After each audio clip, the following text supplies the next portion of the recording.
യഥാർത്ഥത്തിൽ മതനിരപേക്ഷ കേരളത്തോട് പ്രതിപക്ഷ നേതാവ് മാപ്പ് പറയേണ്ടതാണ്. ഇനി ഇങ്ങനെ RSS പരിപാടിയിൽ പങ്കെടുക്കുമോ എന്ന കാര്യം വ്യക്തമാക്കേണ്ടതാണ്.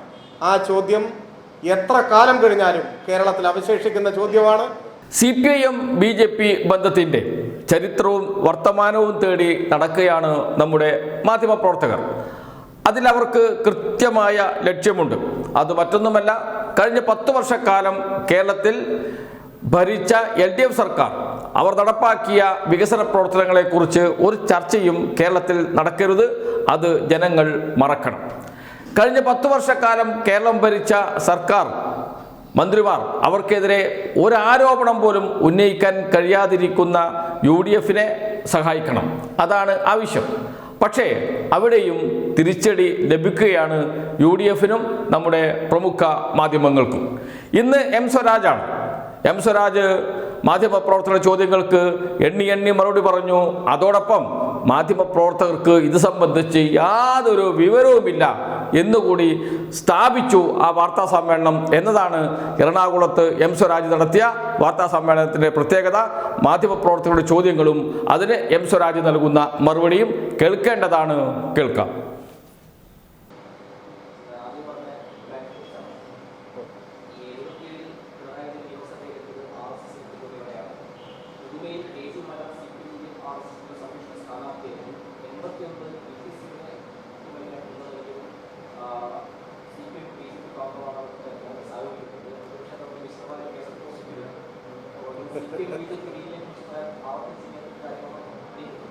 ഈ ഉന്നയിച്ച കാര്യങ്ങൾക്ക് ഒരിക്കൽ കേരള നിയമസഭയിൽ മുഖ്യമന്ത്രി തന്നെ വിശദമായി മറുപടി പറയുണ്ടായി.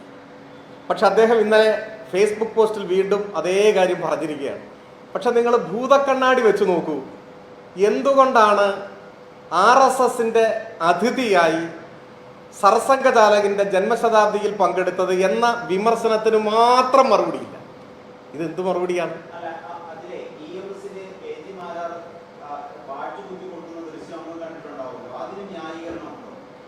അതാണോ ഇതിന്റെ മറുപടി?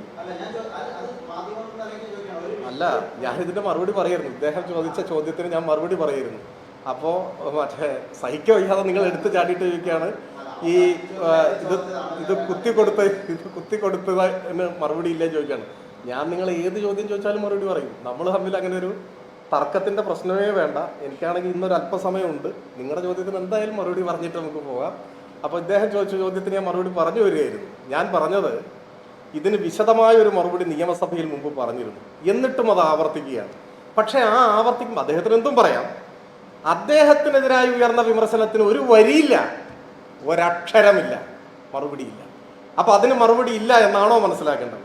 അത് ഒരു ചോദ്യമായി നിൽക്കുന്നു. ഇനി അദ്ദേഹത്തിൻ്റെ പോസ്റ്റിൽ പറഞ്ഞ കാര്യങ്ങൾ, പലതവണ മറുപടി പറഞ്ഞ കാര്യങ്ങൾ, എന്നിട്ടും നിങ്ങളിൽ ചിലർക്കൊക്കെ ഇപ്പോഴും അത് മറുപടി ആവശ്യമുണ്ട് എന്ന് തോന്നിയത് കൊണ്ട് ഞാൻ പറയാം. പച്ച കള്ളമാണ് അദ്ദേഹം ആ പോസ്റ്റിൽ എഴുതിയിട്ടുള്ള കാര്യങ്ങളെല്ലാം. 77-ലെ തെരഞ്ഞെടുപ്പിനെ കുറിച്ചാണ് പറയുന്നത്.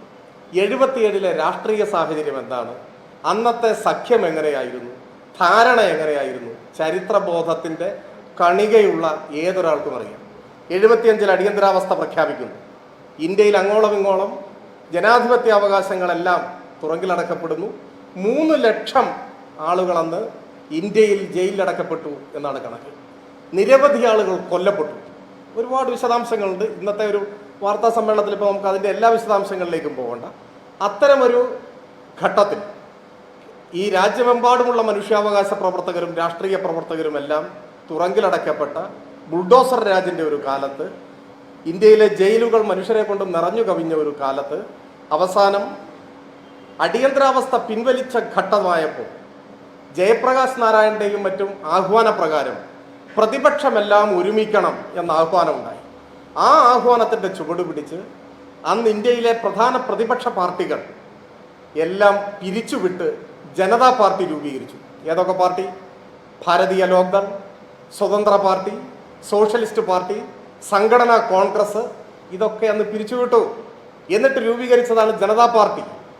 ആ ജനതാ പാർട്ടിയിൽ ജനസംഘവും പിരിച്ചുവിട്ട് അതിൽ ചേർന്നു. അതാണ് വസ്തുത.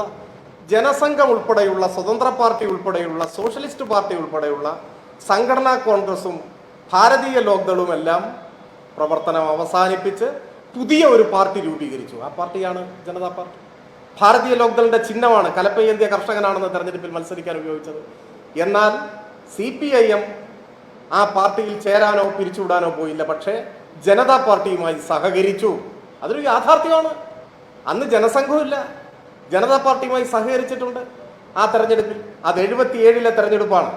എന്നാൽ 77-ൽ ജനതാ പാർട്ടി എന്ന് പറയുന്നത് മതനിരപേക്ഷ സ്വഭാവത്തോടുകൂടി നിലനിന്നൊരു പാർട്ടിയാണ്.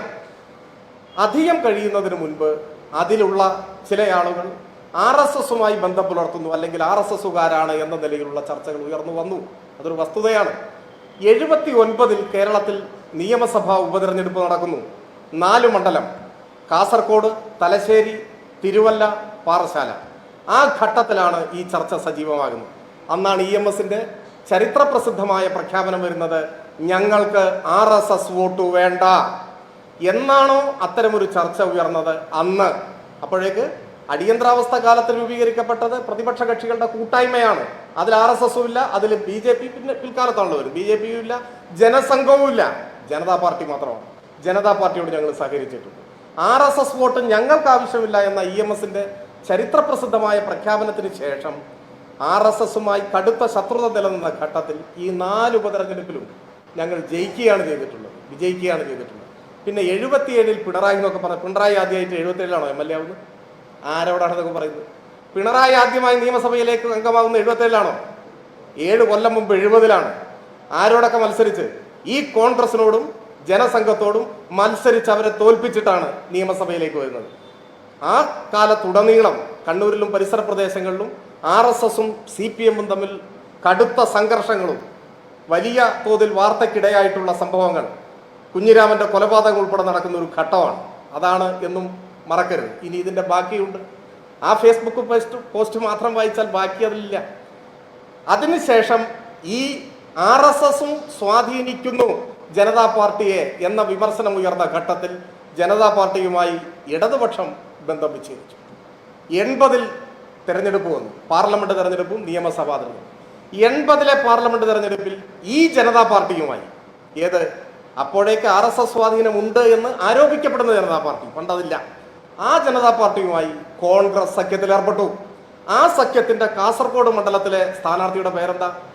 ഈ ബഹുമാന്യനായ പ്രതിപക്ഷ നേതാവ് മറന്നോ? 1980-ലെ പാർലമെന്റ് തെരഞ്ഞെടുപ്പിൽ കാസർഗോഡ് മണ്ഡലത്തിലെ കോൺഗ്രസ് മുന്നണിയുടെ സ്ഥാനാർത്ഥിയുടെ പേരെന്താ? ആ പേര് O.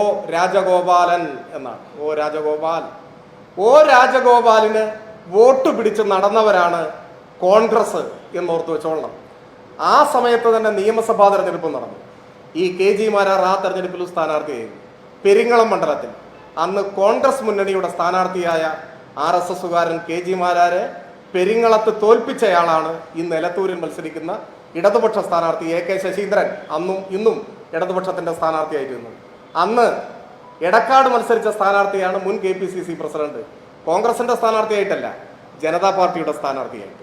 അന്ന് ചവറയിലും ഒറ്റപ്പാലത്തും RSSന്റെ നേതാക്കളാണ് സ്ഥാനാർത്ഥികളായി മത്സരിച്ചത്, കോൺഗ്രസ് മുന്നണിയുടെ സ്ഥാനാർത്ഥിയായിട്ട്. അവരെ പരാജയപ്പെടുത്തിയവരാണ് ഇടതുപക്ഷം. അപ്പോൾ ഇതാണ് ഇവരാരോപിക്കുന്നതിലെ കാര്യം. ഞങ്ങൾ സഹകരിച്ചത് 77-ൽ ജനതാ പാർട്ടിയുമായിട്ടാണ്. എന്നാൽ അതേ ജനതാ പാർട്ടിയിൽ RSSന്റെ സ്വാധീനം പ്രകടമായി എന്ന് ആരോപിക്കപ്പെട്ട ഘട്ടത്തിൽ കോൺഗ്രസ് ആണ് കൂട്ടുകെട്ടുണ്ടാക്കിയത്. അന്ന് രാജഗോപാലും KG മാരാരും അവരുടെ മുന്നണിയിലെ സ്ഥാനാർത്ഥികളാണ്. EMSോ മറ്റാരെങ്കിലുമോ നിങ്ങൾ ഈ പറയുന്ന നേതാക്കന്മാരോടൊപ്പം ഇരുന്നിട്ടുള്ളത് 77-ൽ ജനതാ പാർട്ടിയുടെ നേതാക്കന്മാരായിരിക്കുമ്പോഴാണ്. അത് അടർത്തി മാറ്റുമ്പോൾ 80-ലെ അവരുടെ മുന്നണി സ്ഥാനാർത്ഥിയാണ് ഈ മാരാർ എന്ന് മറന്നു വരുന്നത്. പിന്നെ മാരാർ എഴുതിയ ആത്മകഥയുണ്ടല്ലോ, അതെന്താ മറന്നുപോയി? മാരാർ എഴുതിയ ആത്മകഥയിൽ ഒരധ്യായം പാഴായ പരീക്ഷണങ്ങളാണ്. അത് വായിച്ചാൽ എന്തായിരുന്നു കോൺഗ്രസും RSSും തമ്മിലുള്ള അന്തർധാര, രഹസ്യ ബാന്ധവം. ഞാൻ നേരത്തെ പറഞ്ഞതൊക്കെ പരസ്യമാണ്. പരസ്യമായിട്ടുള്ള കാര്യങ്ങൾ ആരോപണമല്ല, അത് വസ്തുതയാണ്. പട്ടാമ്പിയും പാലക്കാടും ബേപ്പൂരും വടകരയും ഒക്കെ പറഞ്ഞത് യാഥാർത്ഥ്യങ്ങളാണ്. എന്നാൽ രഹസ്യധാരണകളുടെ ആഴവും വ്യാപ്തിയും അത് ഈ KG മാരാർ തന്നെ വ്യക്തമാക്കിയിട്ടുണ്ട്. അദ്ദേഹം തന്നെ KG മാരാരുടെ ചിത്രമൊക്കെ എടുത്ത സ്ഥിതിക്ക് അദ്ദേഹത്തെ വിശ്വാസമായിരിക്കുമല്ലോ. അപ്പോൾ അത് വായിച്ചു കഴിഞ്ഞാൽ ബാക്കി എല്ലാ വിശദാംശങ്ങളും അതിലുണ്ട്. ഇനി അതൊക്കെ പോട്ടെ. ഈ നിയമസഭാ തെരഞ്ഞെടുപ്പിൽ കോൺഗ്രസിന്റെ സംഭാവനയല്ലേ 14 NDA സ്ഥാനാർത്ഥികൾ. ഈ നിയമസഭാ തെരഞ്ഞെടുപ്പിൽ മത്സരിക്കുന്ന BJP മുന്നണിയുടെ 14 സ്ഥാനാർത്ഥികൾ കോൺഗ്രസ് നൽകിയ സംഭാവനയാണ് സമീപ സമയത്ത്. ഇനി അതൊക്കെ പോട്ടെ, നമ്മളിപ്പോൾ സംസാരിക്കുന്ന ഈ എറണാകുളം ജില്ലയിലെ കുന്നത്തനാട് വടവുകോട് പുത്തൻകുരിശ് ഗ്രാമപഞ്ചായത്ത് NDA ഘടകകക്ഷിയായിട്ട് ഇപ്പം മാറിയിട്ടുള്ള 2020 ചേർന്നല്ലേ കോൺഗ്രസ് ഭരിക്കുന്നത്. എന്നിട്ട് ഡീലിനെ കുറിച്ച് പഠിപ്പിക്കാൻ വരിക. ആദ്യം NDA ഘടകകക്ഷിയുടെ പിന്തുണയോടെയുള്ള പഞ്ചായത്ത് ഭരണം അവസാനിപ്പിക്കാൻ പറ പ്രതിപക്ഷ നേതാവിന്. അതിൻ്റെ തൊട്ടപ്പുറത്ത് മറ്റത്തൂര് നമ്മൾ ഒരുപാട് ചർച്ച ചെയ്തതാണ്. ഇപ്പോഴും കൈപ്പത്തി അടയാളത്തിൽ ജയിച്ച കോൺഗ്രസ് നേതാവല്ലേ മറ്റത്തൂർ ഗ്രാമപഞ്ചായത്തിൻ്റെ വൈസ് പ്രസിഡന്റ്, താമര അടയാളത്തിൽ ജയിച്ച BJPയുടെ പിന്തുണയോടെ. എത്രയിടത്ത്? ഞാൻ എറണാകുളം തൊട്ടടുത്ത് തൃശ്ശൂരും മാത്രമേ പറഞ്ഞിട്ടുള്ളൂ. ഇപ്പോഴും പ്രബലമായി നിൽക്കുന്ന RSS കോൺഗ്രസ് ഡീലിൻ്റെ സാക്ഷ്യപത്രങ്ങൾ നമ്മുടെ ചുറ്റുമുണ്ട്. അതൊക്കെ ഒന്ന് അവസാനിപ്പിച്ചിട്ട് പുതിയ എന്തെങ്കിലും കഥകൾ പറയുന്നതായിരിക്കും ഉചിതം എന്നാണ് എനിക്ക് തോന്നുന്നത്. ഇനി ചോദിച്ചു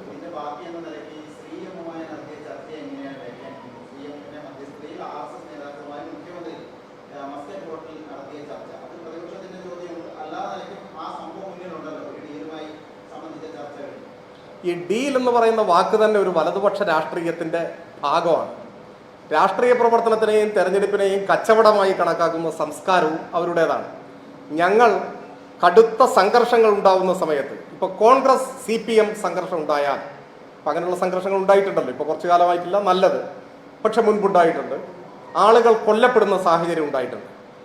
കോൺഗ്രസ് CPM സംഘർഷം പോലെ RSS CPM സംഘർഷങ്ങൾ ഉണ്ടായിട്ടുണ്ട്. ആളുകൾ കൊല്ലപ്പെടുന്ന സാഹചര്യം ഉണ്ടായിട്ടുണ്ട്. ഇത്തരം ഘട്ടങ്ങളിലെല്ലാം സംഘർഷങ്ങൾ അവസാനിപ്പിക്കാനും രാഷ്ട്രീയ സംഘർഷങ്ങളിൽ ആളുകൾ കൊല്ലപ്പെടാതിരിക്കാനും സംഘർഷത്തിൽ ഏർപ്പെട്ടിട്ടുള്ള കക്ഷികൾ തമ്മിലും സർവകക്ഷി എന്ന നിലയ്ക്കും ജില്ലാ ഭരണകൂടത്തിൻ്റെ അഭ്യർത്ഥന പ്രകാരവും അല്ലാതെയും ചർച്ചകൾ നടന്നിട്ടുണ്ട്. ആ ചർച്ചകളുടെ ഭാഗമായാണ് കേരളത്തിൽ രാഷ്ട്രീയ സംഘർഷങ്ങളും കൊലപാതകങ്ങളും വലിയൊരളവോളം കുറച്ചു കൊണ്ടുവരാൻ കഴിഞ്ഞിട്ടുള്ളത്. അപ്പോൾ അത്തരത്തിലുള്ള ചർച്ചകൾ പൊതു താല്പര്യത്തെ മുൻനിർത്തിയുള്ള ചർച്ചകളാണ്. അത് CPM RSS സംഘർഷം നടക്കുമ്പോൾ തമ്മിൽ ചർച്ച ചെയ്യേണ്ടി വരും നേതൃത്വം, സമാധാനം ഉണ്ടാക്കാൻ. CPM കോൺഗ്രസ് സംഘർഷം നടക്കുമ്പോൾ സമാധാനം ഉണ്ടാക്കാൻ ചർച്ച ചെയ്യേണ്ടി വരും. അതിനൊന്നും തെരഞ്ഞെടുപ്പിൽ മറ്റു പ്രസക്തിയോ പ്രാധാന്യമോ ഇല്ല.